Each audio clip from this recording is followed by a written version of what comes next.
One અને આદિજાતિ પ્રધાન ગણપત વસાવાએ કોંગ્રેસ અધ્યક્ષ રાહુલ ગાંધી પર ઝેર રોક્યું છે। વસાવાએ રાહુલ ગાંધીને ઝેર આપી દેવાનું કહેતા વિવાદ થયો છે। બારડોલી લોકસભા માટે બાબેન ગામમાં ભાજપાનો વિજય સંકલ્પ કાર્યક્રમ હતો, જ્યાં મુખ્યપ્રધાન વિજય રૂપાણી, ગણપત વસાવા સહિતના નેતાઓ ઉપસ્થિત હતા। કાર્યક્રમને સંબોધતા ગણપત વસાવાએ રાહુલ ગાંધી પર નિશાન તાક્યું અને કહ્યું કે જો રાહુલ ગાંધી ખરેખર શિવજીનો અવતાર હોય તો તેમને ઝેર આપી દો।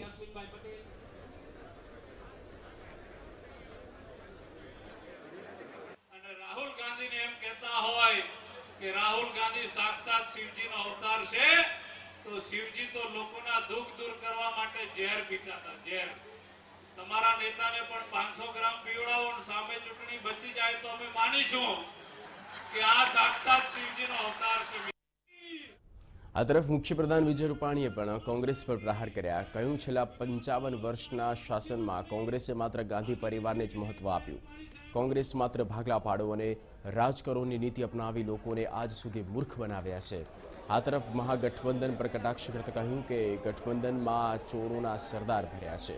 તમે ઇતિહાસ જોશો તો એક લૂંટારો ભર્યો છે।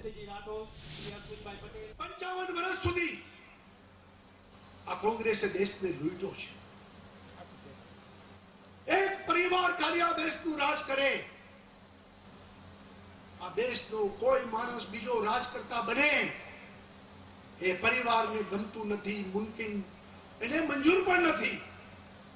અને એટલા માટે જવાહરલાલ નહેરુ, ઇન્દિરા ગાંધી, રાજીવ ગાંધી, રાહુલ ગાંધી, પ્રિયંકા ગાંધી અને હજી પણ કેટલા લાઈનમાં છે ખબર નથી।